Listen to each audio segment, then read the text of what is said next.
They are the most mysterious of beings.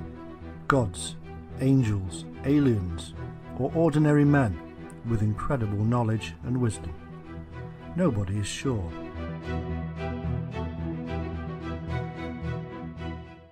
The culture of Mesopotamia is rich and complex. Historians have been slowly unravelling their secrets.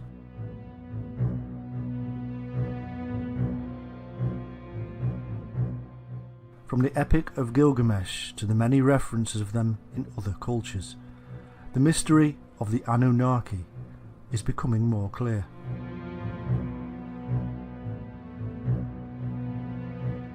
To Western eyes, their ways are strange.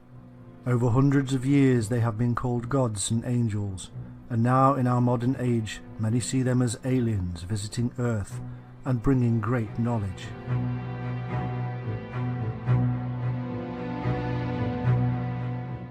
The truth of their real origin and purpose is much more bizarre and amazing than anything previously believed.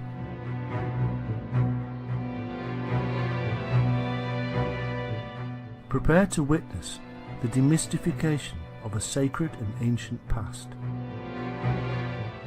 Prepare to see the Anunnaki as they really were, and in so doing we will discover the truth about so many other things, from the Garden of Eden to the Great Flood, from the God of the Bible to the secrets of Enoch.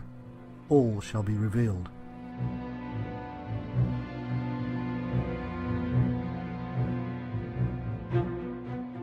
In truth, the Anunnaki are a group of ancient Mesopotamian deities. They are to be found in Sumerian, Akkadian, Babylonian and Assyrian cultures. The exact numbers, descriptions and roles all contradict each other.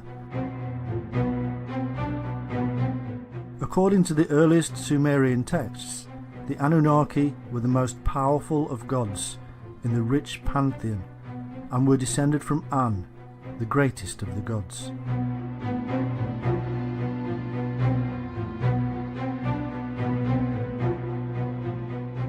Later, they became the 7 judges who sit upon the throne in the underworld. They remain this way for some time, even in the Epic of Gilgamesh. According to old Babylonian texts, they were gods of the underworld, not of heaven. The name simply means offspring of Anu or An, the sky god, and Ki.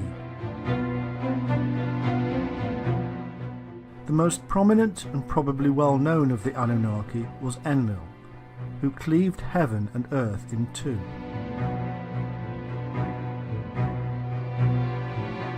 Anu decided to take the heavens and left the earth to Enlil and Ki. Ki is most likely the Sumerian version of the mother goddess, seen in cultures across the globe.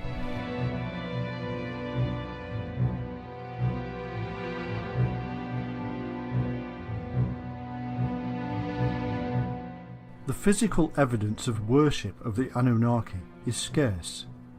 Most of what we know comes to us from texts. It appears that each of the Anunnaki were worshipped separately in individual cults, and because of this, no evidence of them as a group has been found. No image of them all together. As such, the practices of worship of the Anunnaki is thin on the ground.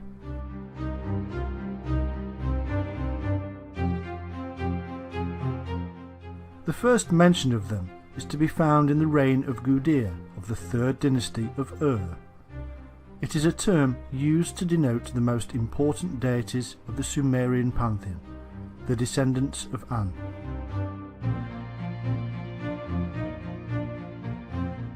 Exactly which deities were members of the group referred to as the Anunnaki is difficult to know. There is no complete list of them that survives. One of the texts mentions 50 or so members of them associated with the ancient city of Eridu, and yet when we read of the descent of Inanna into the underworld, there are only 7.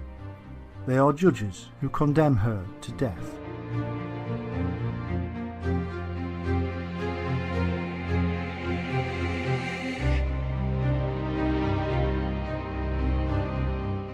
There is a group of deities known as the Igigi, and they are sometimes confused with the Anunnaki.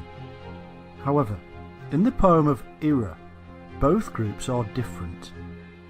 In one flood myth, the Igigi are 6th generation gods who perform labours for the Anunnaki. However, after 40 days they revolt against their masters, and so Enki, one of the Anunnaki, replaces them with humans.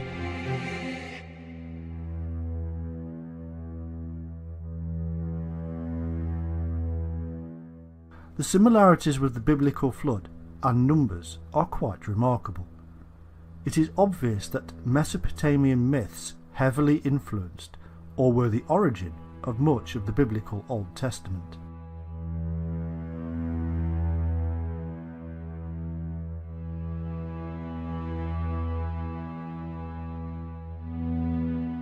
In the Babylonian creation text known as the Enuma Elish, the god Marduk divides the Anunnaki and gives them roles.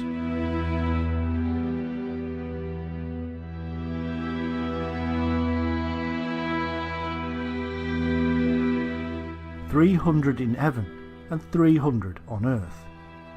As a thank you, the Anunnaki built Esagila as an abode for Marduk, Enlil and Ea. When they had finished, they built themselves shrines.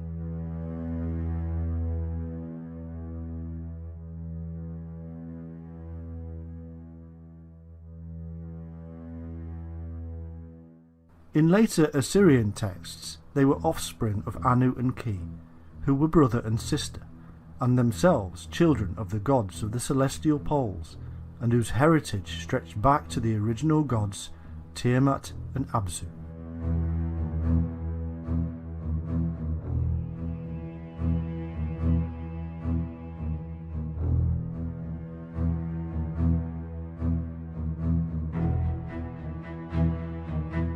Here we begin to see clues to the use of these deities as names for the bodies in the sky, the stars that shine above.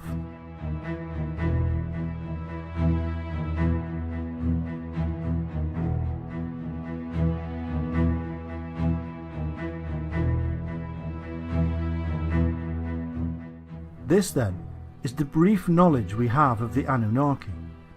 Now we must delve deeper, and to do so we must enter their world.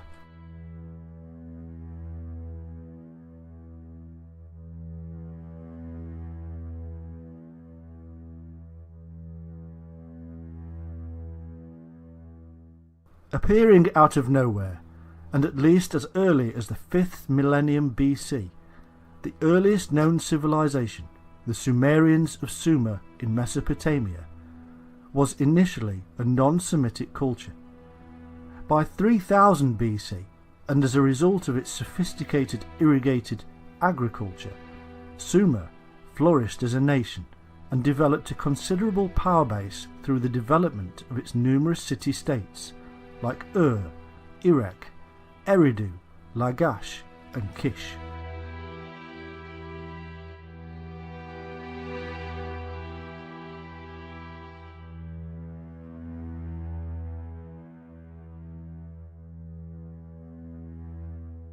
It is said that the Sumerians invented cuneiform writing and were way ahead of their time, having advanced knowledge in music, poetry, art, mathematics, astronomy and science.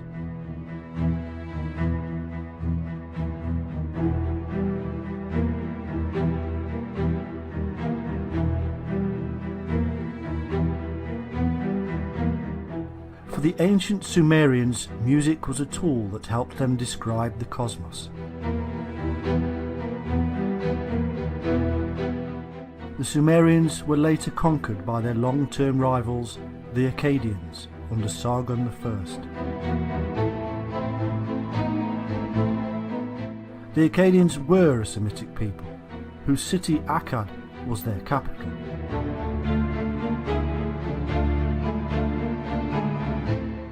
After 2000 BC, Sumeria Akkad declined as a nation and was later absorbed by the expanding empires of Babylonia and Assyria.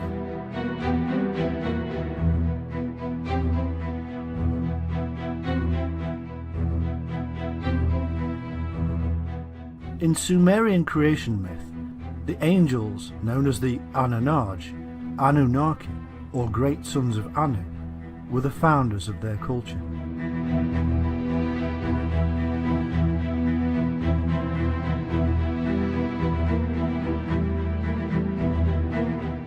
The names Angel, Anunnaki and Anakim have much in common. They are indicative of the ancient ancestors who brought the secrets to the rest of the world.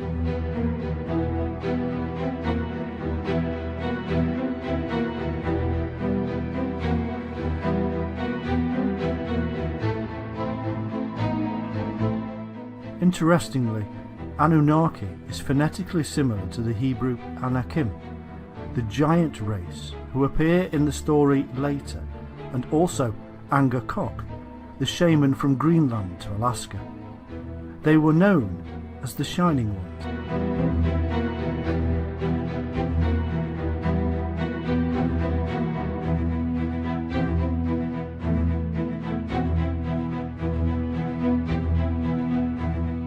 The earliest accounts of the Shining Ones can be found in four principal sources. Firstly, in the Sumerian tablets from the Library of Nippur, where they are named the Anunnaki. Secondly, in the Book of Enoch, where they are referred to as angels, watchers, and Nephilim. Thirdly, in the Book of Jubilees. And fourthly, in the biblical book of Genesis, where they are given the name Elohim.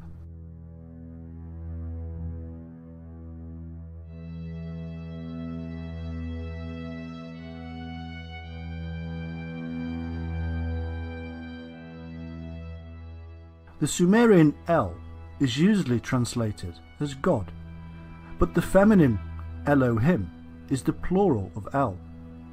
In Genesis, the phrase Elohim is also used, meaning the Elohim.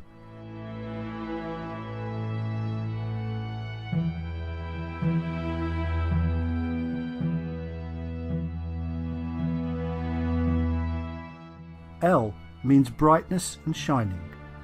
Indeed, the Semitic word El is found in many ancient languages. For instance, the Anglo-Saxon elf means shining being, and so El needs to be translated not as God, but as the Shining One, and Elohim, being plural, should read the Shining Ones.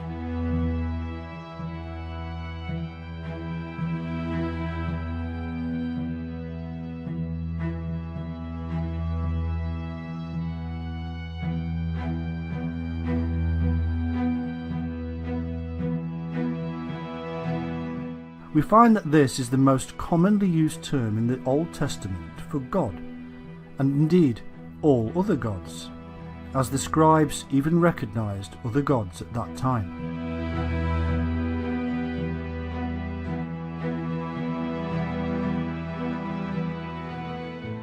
The name Sumer comes from Shumer and means literally the land of the watchers.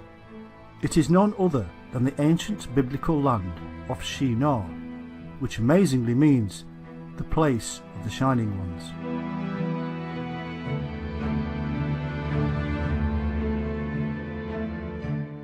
The Shining Ones are in the Bible and have been there ever since they wrote themselves in.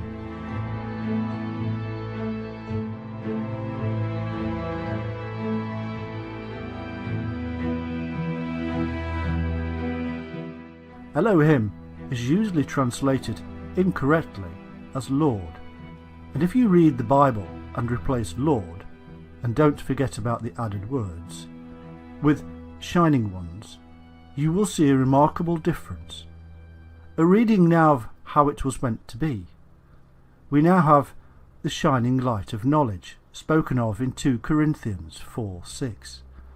The Lord God of the Bible is the light who gives birth to the divine spark of Christ. A pure reading of the global understanding that God was the basis for illumination, the fire, the sun, the light, and heads of those that shine from that brilliance, the source of intelligence itself.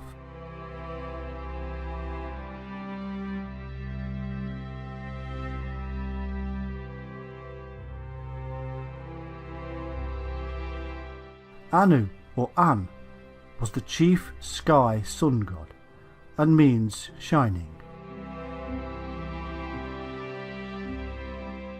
The Anunnaki therefore means sons of the Shining One, or sons of light.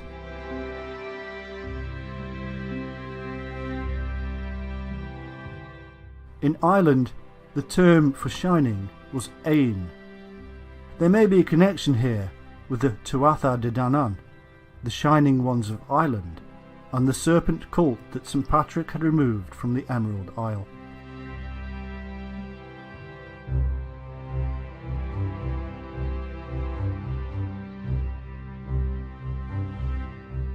Also, there is an unusual, semi-nomadic, bear-worshipping tribe in Japan, known as the Ainu.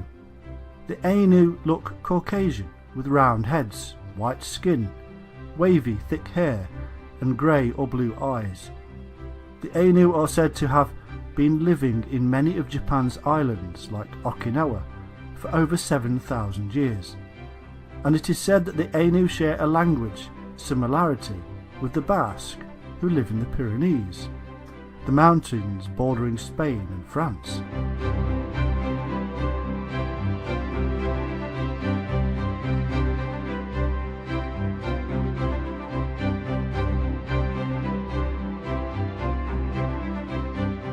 Also interesting is the fact that in these Ainu regions a number of stone circles have been found with a slender, upright stone in the centre, similar to those found in the British Isles and elsewhere.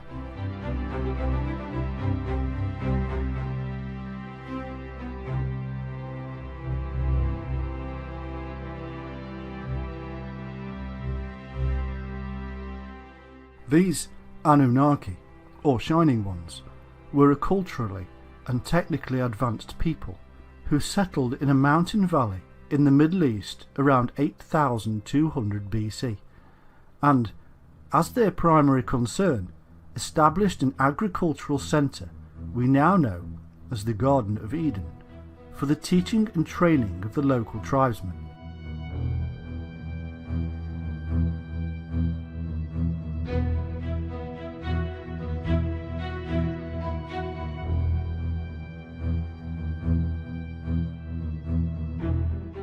They were described as the shining countenanced lords of cultivation, elevated to gods.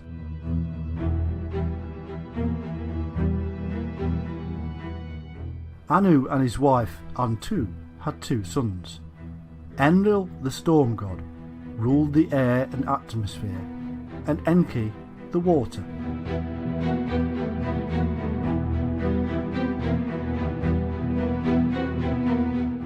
Enki is also the wise teacher known as Ea or Oannes, who led the fish beings that came from the sea, or indeed from across the sea.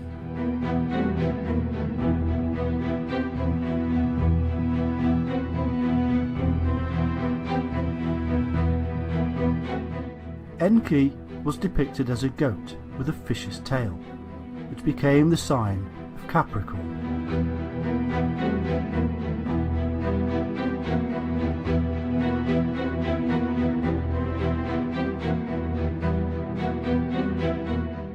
Enki, or Ea's consort, was Ninki, or Damkina, and their children were Marduk and Nanch. Enlil, also known as Bel or Baal, and whose patron city was Nippur, later ruled in Anu's name. Ninlil, or Ninkar Shag, ruled the earth. The early Sumerians described themselves as constantly nourished by the milk of Ninkarshag, the great mother moon goddess. The Syrians knew her as Atargatis, the mermaid.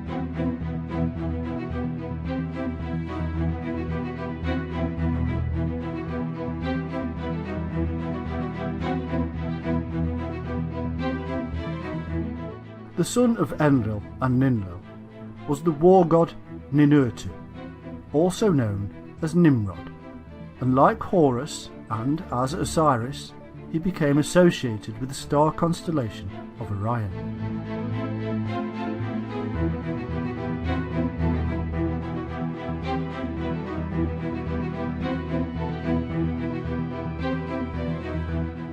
We also have Nana, who was the moon goddess, and Utu, a sun god, also known as Ogmash and Shamash.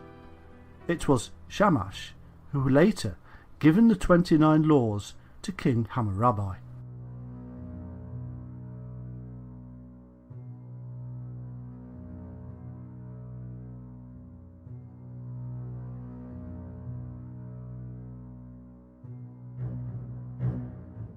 There is also Inanna, or Ishtar, who was associated with Venus, as symbolised by the pentacle.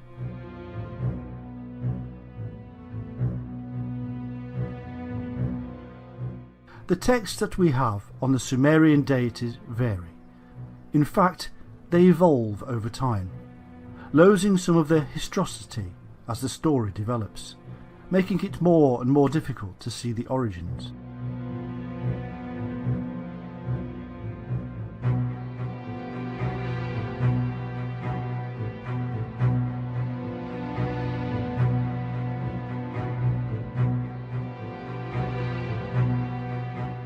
Trying to bring clarity to the tales of Sumerian and Mesopotamian deities is like trying to learn Mandarin backwards. However, due to the names we are given, such as Enki for instance, who is identified with Ea and Oannes, we're being led to cross-reference the Anunnaki with the fish beings, who seem to have come ashore in Sumeria from the Red Sea and the Persian Gulf, and at a time which is now lost in antiquity.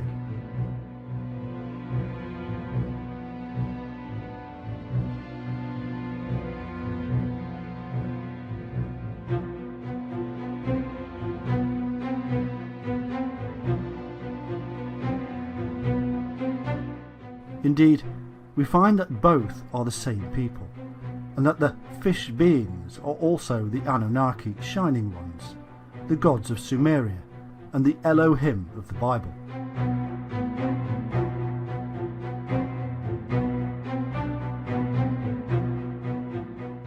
And when we then cross-reference these fish beings with the Nita gods and the Shemshu or Aku, and whom it is said appeared in Egypt from a submerged island, we also have to include the origins of the Hindu Naga serpent deities, who also came from a lost island.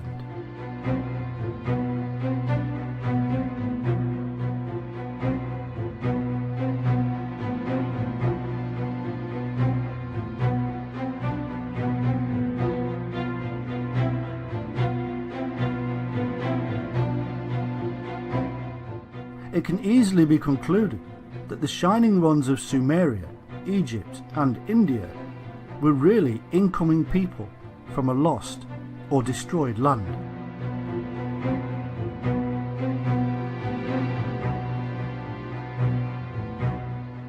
These connections allow us to piece together their story and see a little more of their historical territory, much of which has been lost or deliberately hidden from us.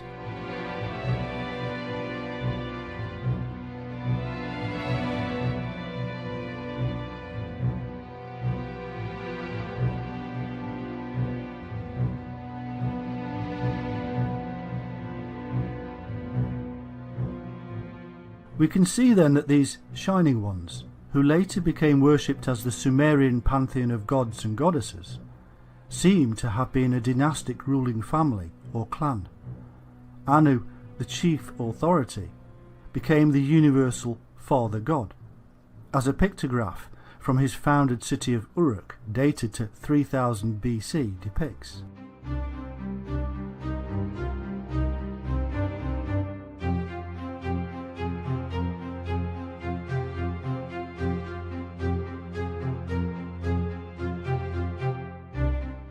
The lineages of all these deities are mixed, with sisters, wives, mothers, fathers, brothers and sons, intermingling and confusing the whole thing.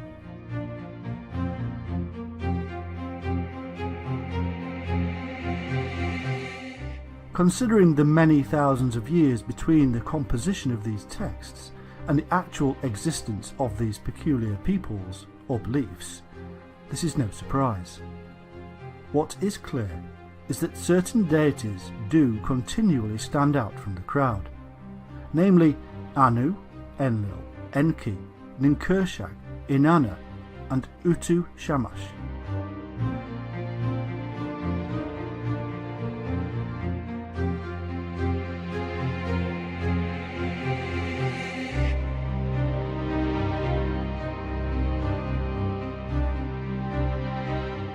And that the form and structure of these deities would go on to spawn Egyptian, Greek and Roman pantheons for centuries, if not thousands of years.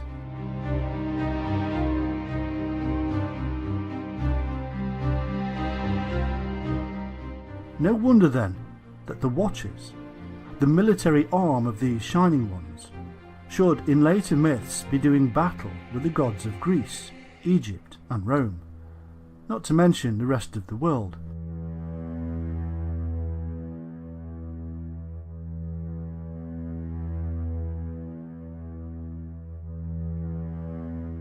Just as the fallen insurgent Nephilim or Watchers do battle with their own ruling family of Shining Ones in the Bible.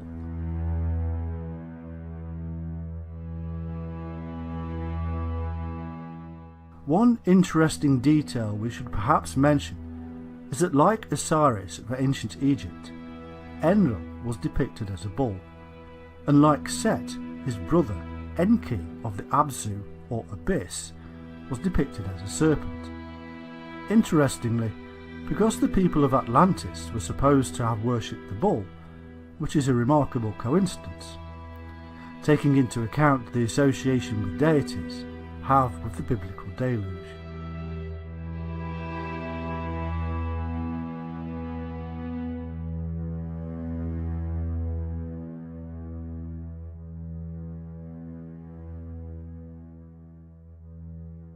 It is said that Enlil, who took over as the leader of the Shining Ones, lived for thousands of years. But those who use this to show that these Shining Ones were special beings that originally came from another world, or even another dimension, forget one thing, that Enlil was a term used for the leader and was thus passed on, like the term king or pharaoh is passed on.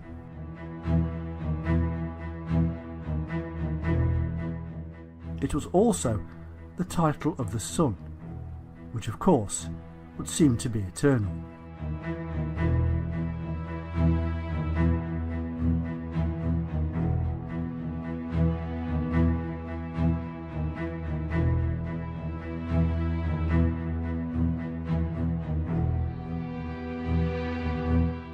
Part of the Sumerian creation myth states, at Karsag, where heaven and earth met, the heavenly assembly, the great sons of Anu, arrived, the many wise ones. The Anunnaki seem to have arrived from another land across the sea. They brought with them special knowledge, unknown to the previous inhabitants.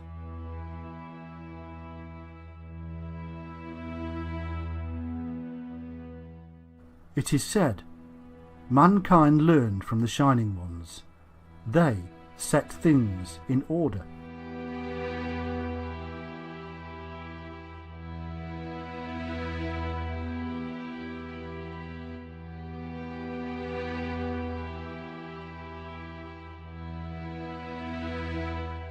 we could ask why they felt they had to set things in order.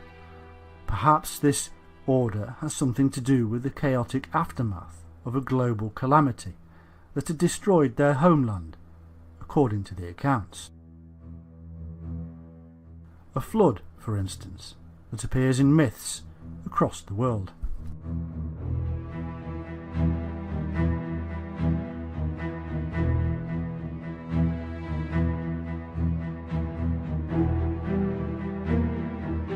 In the famous Sumerian kings list, we are told that the Anunnaki ruled in Sumeria, both before and after the deluge, and that it was after the deluge that they then set kings on the throne to govern the land and rule in their stead.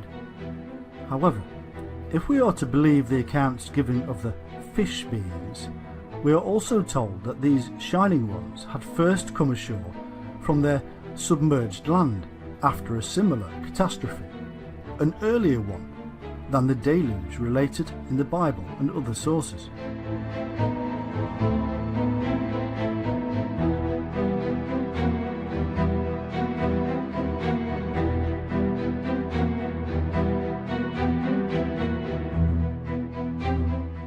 Could these great global flood disasters in fact be bringing together tales of a much earlier flood, and so scientists are searching for the wrong period?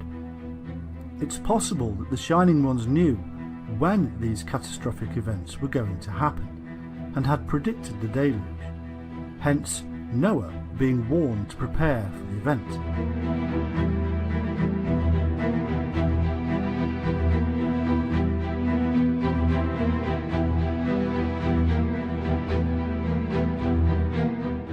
This theory is supported by the information encoded in various sources, which lead us to the symbol of the Ouroboros snake and its deeper meaning. It is as if, again, these people had profound knowledge of cycles, and in particular the 25,800-year precessional cycle, which was believed to have begun with the tilting of the Earth from its upright position.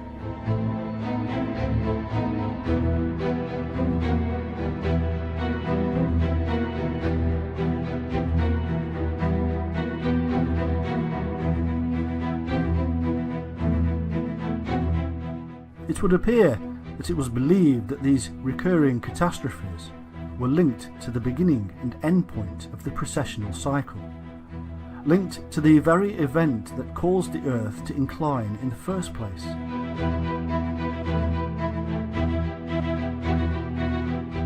This does not necessarily prove that the Earth's axis was once upright.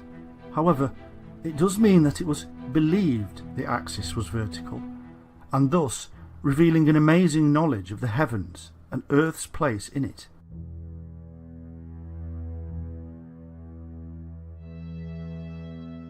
There is evidence that the ecliptic centre was the abode of the Father God, as this was actually named Anu, as well as the Eye of Ra by the ancient Egyptians.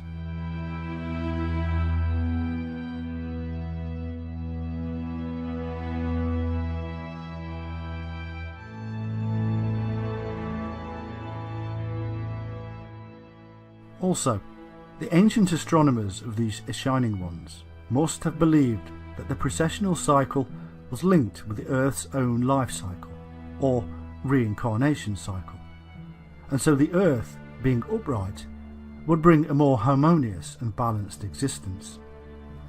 No more global catastrophes, and no birth, death, rebirth cycle.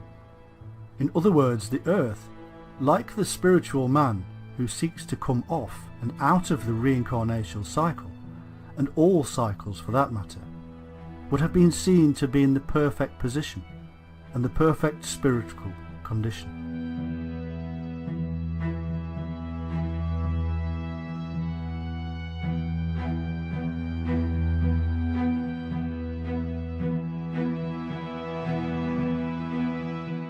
We also find that these people are also termed Igigi, which was also the name of the king after the flood.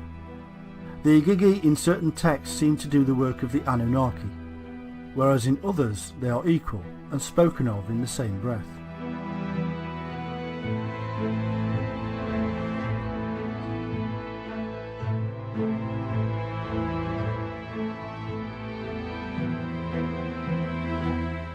the Epic of Anzu, the Igigi are superior in the sense that the Anunnaki are of the Abzu, or the deep. This, of course, must remind us of the Hindu ideas of the Naga, serpent deities who reside in the deep, and are no less holy for it.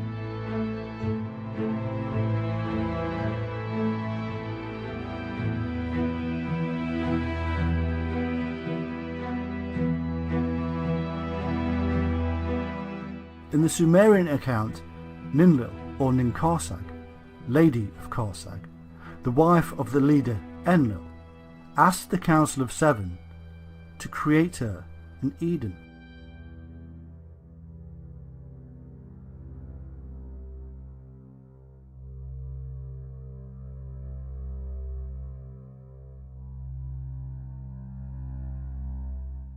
This is the very same Eden, or plateau, as in the Bible myth, and the Council of Seven is the same as the seven archangels, or messengers of the Bible, who came down from heaven, or the mountain, or cosmic sky.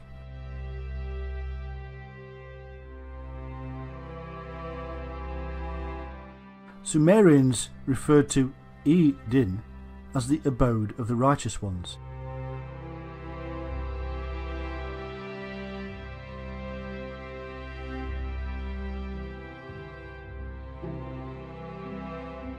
The tree of life and the tree of knowledge that stood in this Garden of Eden are the secrets of the Shining Ones, secrets which will stay with them for thousands of years, to be told only to the highest shaman, adept, priest, avatar or prophet.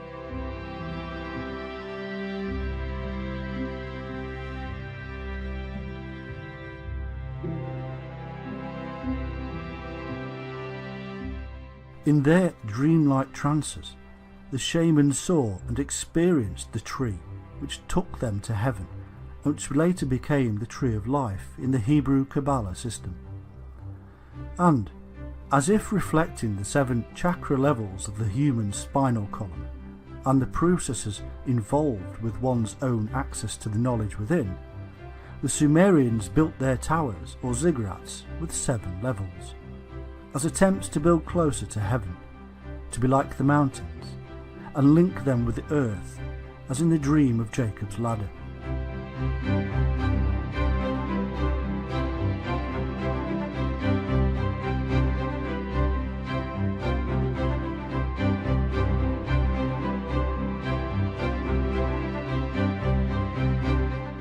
It is said that these shining deities also lived at the top of the ziggurat, or pyramid, the great house.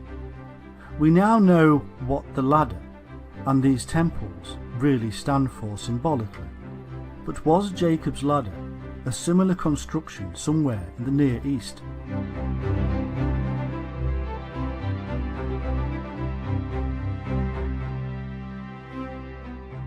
Jacob was in fact the father of the 12 tribes, and as such the father of the zodiac.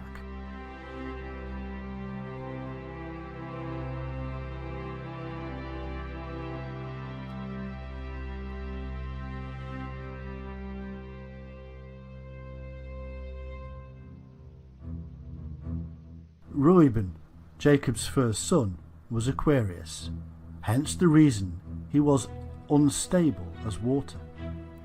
Simeon and Levi were the brothers, and hence Gemini. Judah is the lion, and Sebelum is Libra, the ship. Gad is Pisces, in that it is a reversal of the fish serpent god Dag, associated with Dagon, Oannes, Ea and Henki. Dan was of the tribe of serpents, an adder in the path, who falleth backward into the winter solstice, which means is Capricorn. This is the same as the later Daniel, again the shining serpent Capricorn who traverses the heavens.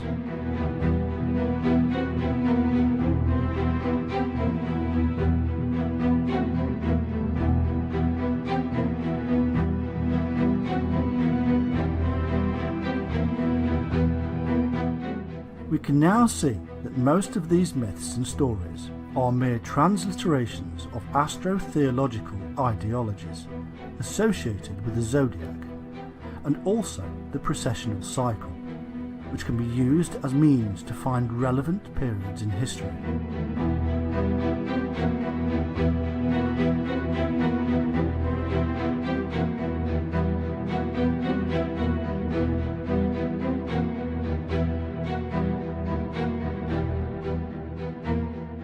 The precessional cycle is intimately tied in with our own life cycle, and so we find that many of these epithets given to individuals in history who may or may not have existed are really part of a code. This shows that the later leaders and their priesthoods, who were spiritual and godly and also knowledgeable in astronomy, were related to the Shining One sect, and even received their knowledge and authority from the Shining Ones. They associated the Shining Ones with the solar and celestial bodies, which they studied.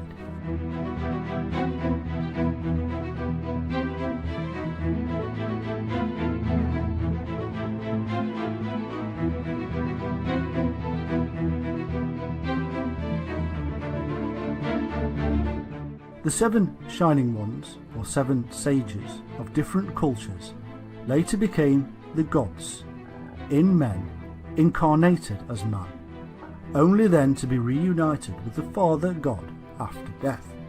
This is basically the Christian myth. It is the celestial bodies being written down in human form, a pantheon of 7 and corresponding with the 7 planets in the heavens.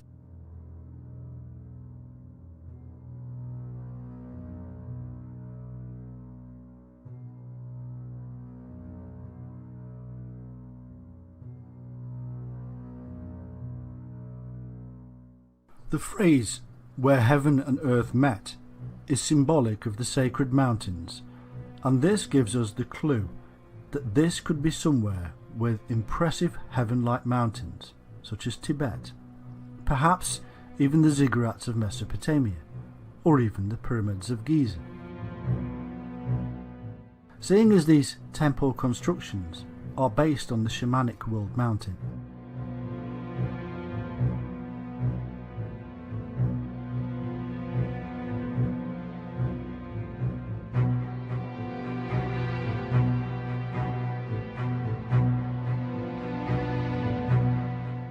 we can see then that many of the details included in the stories related to the activities of these Shining Ones are really based on these astro-theological movements, which they understood to a great degree, and have been encoded in these myths and stories as a means to preserve this knowledge and also convey this process to those who could understand it.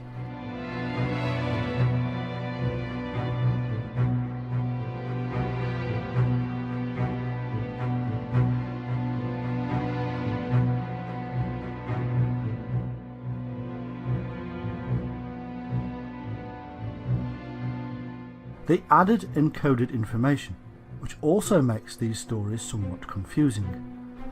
The story of the Anunnaki is therefore not one just in the remit of Mesopotamia. It is in fact a universal system, observed in the sky, and this is why similarities can be found across the world in ancient cultures.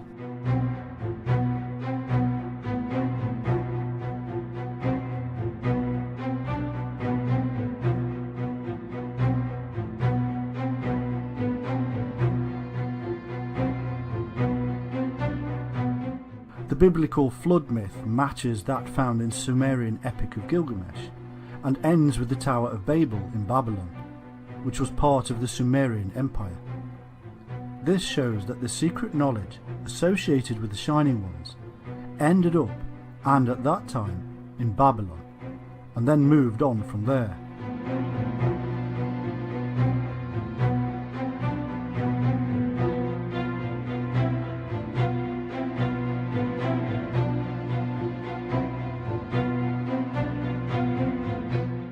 In the search for the Shining Ones, we have come across numerous groups, cults and religions. In ancient Sumeria, we find the Egregor, or Watchers, who are thought to be the angels of the Lord from the Bible. and again the numerous epitaphs given to them tells us they too were the shining ones. Enoch wrote about them, in fact for them, in the book of Enoch, which was later suppressed.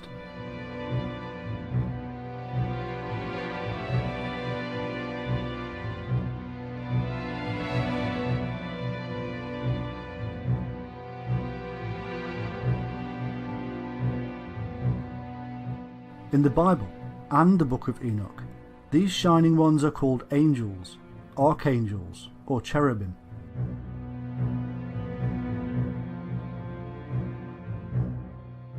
Unless the literature is purely apocryphal, we find that in the Bible, the angel figures are simply earthly men. In the Bible, we do not find angels with wings. There are no original stories of them being supernatural. They are, in fact, quite ordinary.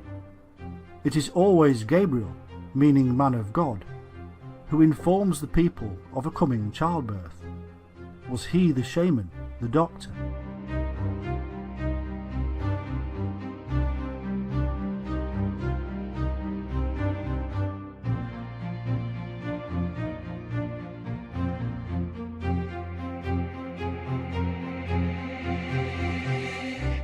Michael is the warrior and protector, accompanied by angels wielding swords. Each and every one of them has their own specific duty, an earthly duty. People with titles, angelic titles, as messengers and ambassadors of God, just like the early shaman.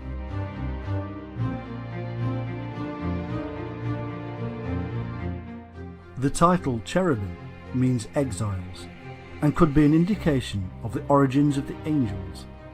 Maybe they were ordered to leave somewhere for not conforming. Perhaps Eden, where they had previously been the watchers or guardians of the garden.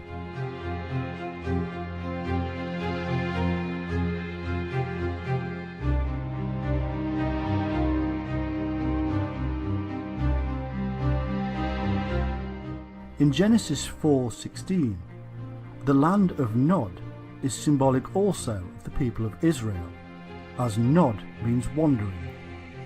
It is not much of an extrapolation to assume that the priesthood were also wanderers.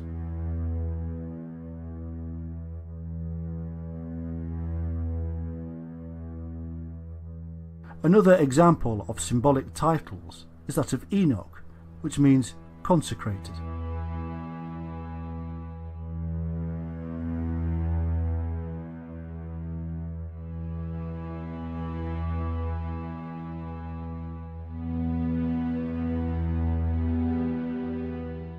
When Cain and his wife bore Enoch and built a city called Enoch, we have the people of Cain being consecrated before God.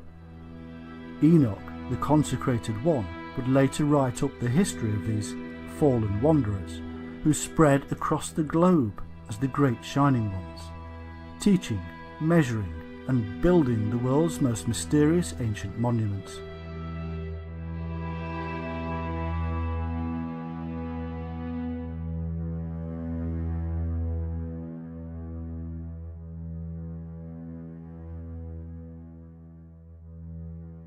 Of course, we must not forget the seraphim of Numbers 21:6 and elsewhere. These are not mystical beings. They have hands, a face, legs, but they do have powers from God, because they are in the light, and they have the symbolic wings of the early shaman, the bird of flight, the dreamtime trance ability to fly.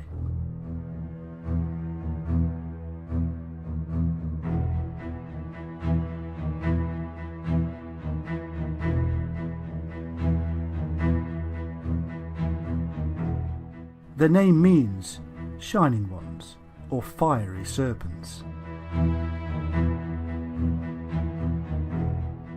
They are enlightened beings via the power of the serpent.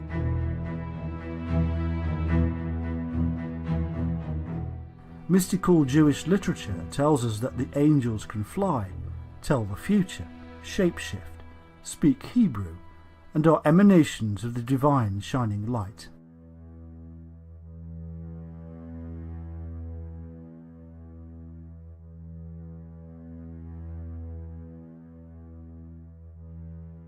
In the Old Testament, God is indistinguishable from the angel or messenger, known as Yahweh. He looks the same and acts as his representative. There is no difference here from the Babylonian, Egyptian and shamanic practice.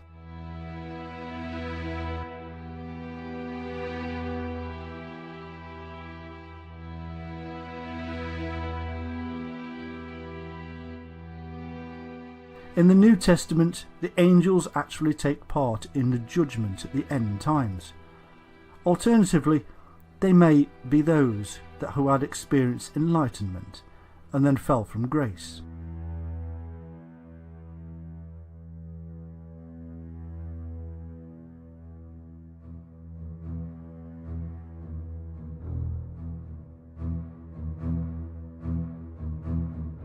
We are told that the Nephilim, or Watchers, began to mix with the indigenous people.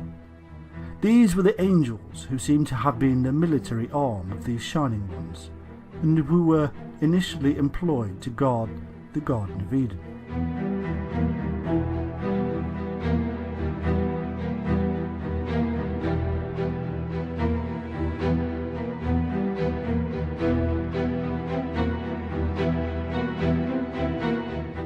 And it came to pass, when the children of men had multiplied, that in those days were born unto them beautiful and comely daughters. And the angels, the children of heaven, saw and lusted after them, and said to one another, Come, let us choose us wives from among the children of men, and beget us children. And Semjaza, who was their leader, said unto them, I fear ye will not indeed agree to do this deed, and I alone shall have to pay the penalty of a great sin. And they all answered him and said, Let us all swear an oath, and all bind ourselves by mutual imprecations, not to abandon this plan, but to do this thing. Then swear they all together, and bound themselves by mutual imprecations upon it.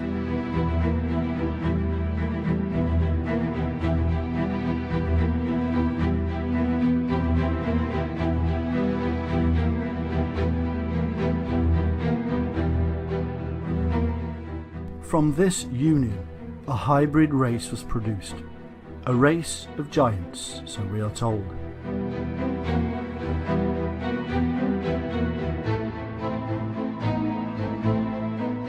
And all the others together with them took unto them wives, and each chose for himself one. And they began to go into them, and to defile themselves with them. And they taught them charms and enchantments, and the cutting of roots, and made them acquainted with plants. And they became pregnant, and they bare great giants, whose height was 3,000 ells, who consumed all the acquisitions of men. And when men could no longer sustain them, the giants turned against them, and devoured mankind. And they began to sin against birds and beasts and reptiles and fish, and to devour one another's flesh, and drink the blood. And then the earth laid accusations against the lawless ones. And then Michael, Uriel, Raphael, and Gabriel looked down from heaven, and saw much blood being shed upon the earth, and all lawlessness being wrought upon the earth.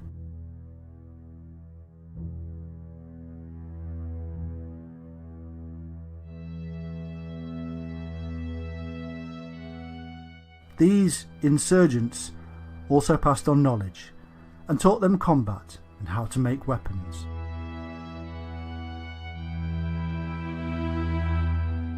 And Azazel taught men to make swords, and knives, and shields, and breastplates, and made known to them the metals of the earth, and the art of working them, and bracelets, and ornaments, and the use of antimony, and the beautifying of the eyelids, and all kinds of costly stones, and all colouring tinctures.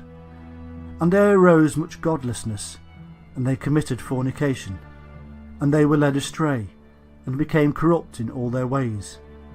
Semjaza taught enchantments and root cuttings, Armoros the resolving of enchantments, Barachgal taught astrology, Kokabel the constellations, Ezequiel the knowledge of the clouds, Araquiel the signs of the earth, Shamsiel the signs of the sun, and Sariel the course of the moon. And as men perished, they cried, and their cry went up to heaven.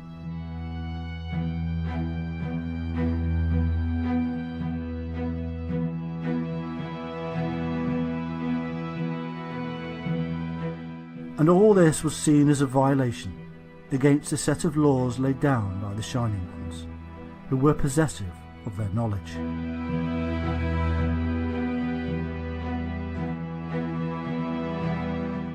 Thou seest that Azazel hath done, who hath taught all unrighteousness on earth, and revealed the eternal secrets which were preserved in heaven, which men were striving to learn.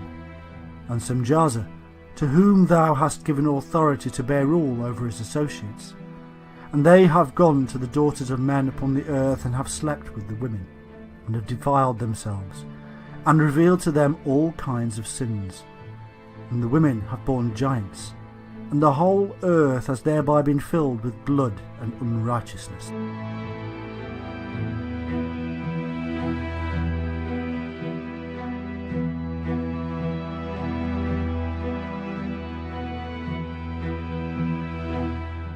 Enoch, a scribe, who was taught by the Shining Ones, was then employed as a messenger or intermediary between the Shining Ones and these fallen ones, who had decided to abandon their divinity to live amongst the tribes of man.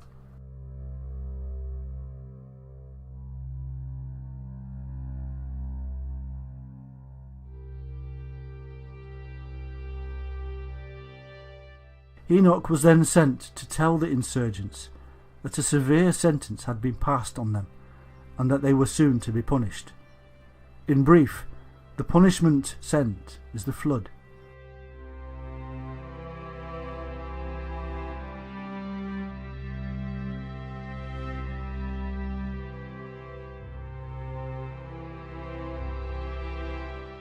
It is as if the Shining Ones wanted to wash away the sins of the earth that had been created by their own kind, the fallen ones.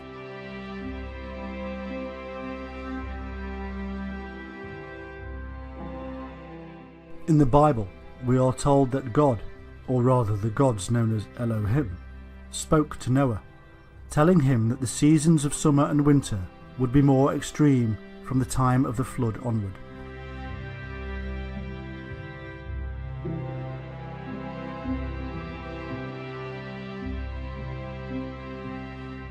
This both supports and is supported in turn by the book of Enoch, which states how, in those days Noah saw that the earth had sunk down, and that destruction was nigh. And he said, Tell me, what is transacting upon the earth? For the earth labours and is violently shaken.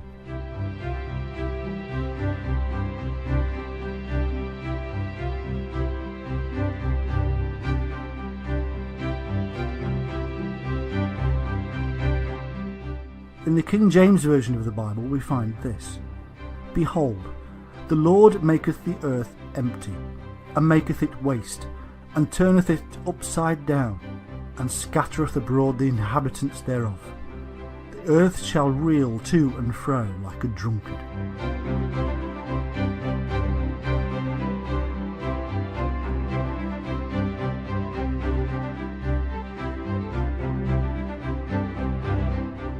In Psalm 68:8 it is written, The earth shook, the heavens also dropped at the presence of God, and even Sinai itself was moved at the presence of God.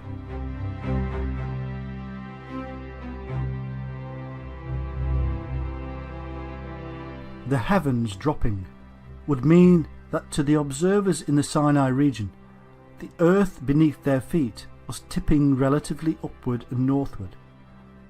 In his written book, Timaeus and Critias, Plato describes an awful catastrophe in which the earth moved forwards and backwards, and again to right and left, and upwards and downwards, wandering every way in all 6 directions. But as many scholars and researchers have now acknowledged, the God of the Bible and his angels are said to be the Sumerian Anu and his sons and entourage, the Anunnaki or Shining Ones. who are reported to have landed in Mesopotamia and there created the Garden of Eden. And so we must now draw a conclusion.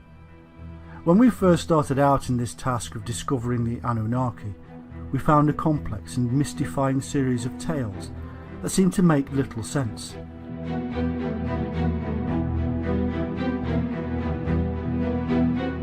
Slowly, we have pulled apart the names, places and myths to reveal something very simple.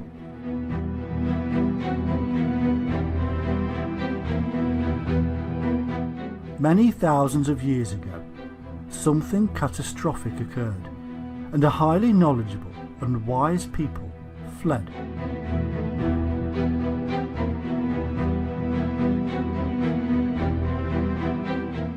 They eventually landed somewhere in Mesopotamia, where they came across a less developed people. Civilization emerged as the new people taught their new people how to build, mathematics, astronomy, agriculture, and much more.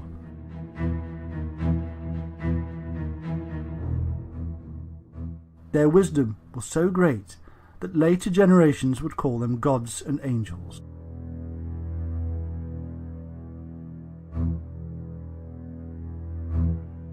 They had descended from the shining heavenly host, but divisions set in as the two cultures bred and made the bloodline less pure.